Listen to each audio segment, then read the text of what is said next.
Let's talk about the tax cut bill that was passed in the final weeks of 2010 by the Congress and signed by President Obama. What that bill did was extend the tax cuts that had come down from the Bush administration for at least another couple years. That prevented taxes from rising, that would have automatically risen, not only for average Americans, but for the richest amongst us too. And that was supposed to help the economy because we have an economic crisis and we don't want to withdraw purchasing power from our people by taxing them. In addition, this bill gave businesses further tax cuts and said to the average American, we will reduce the amount we pull out of Social Security, out of your check for Social Security, as well for the entire year 2011. All of this is to stimulate our economy out of the crisis.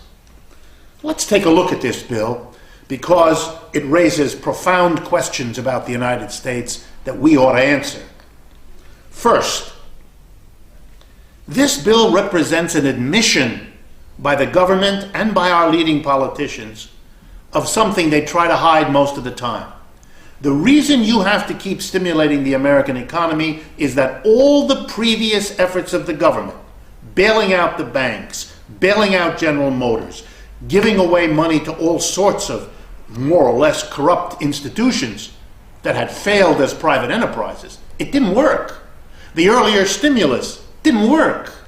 That's why we have to keep doing more, because it didn't work.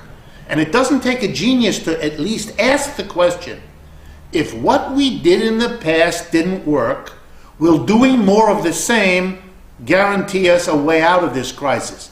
I don't think so, and I think the absence of a real debate in this country about it is not a good sign.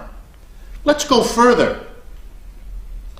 Let's ask about what happened here.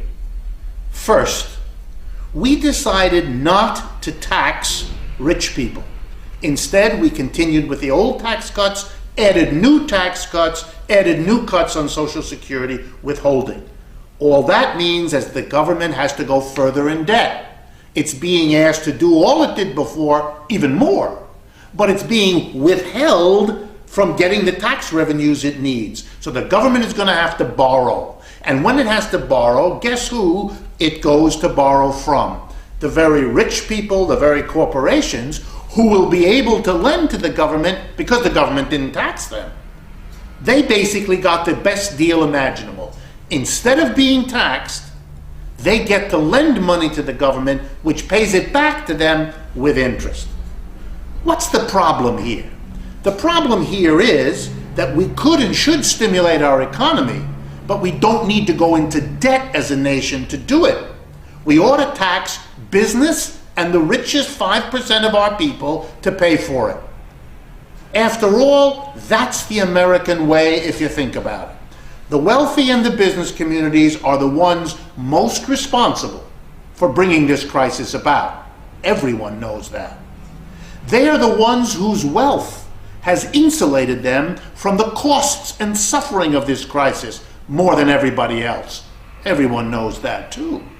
And because those are the folks who own the banks and who own the shares traded on the stock market, the last year's recovery of the stock market has meant many of them have recovered from the crisis in a way that the average Americans haven't, which is why we need these stimuluses. They're the most able to pay, they were least hurt by the crisis, they were most responsible for the crisis, and they've enjoyed the greatest recovery. If there was ever an argument that they ought to be made to pay to clean up the crisis they caused, it's now. This tax bill that was passed doesn't do that. It gives them a pass yet again. And it puts the burden of paying for this crisis on the mass of people who will have to cover the government's deficit, rather than putting it where it belongs on those most able to pay who have been evading their fair share of the responsibility in our society for far too long.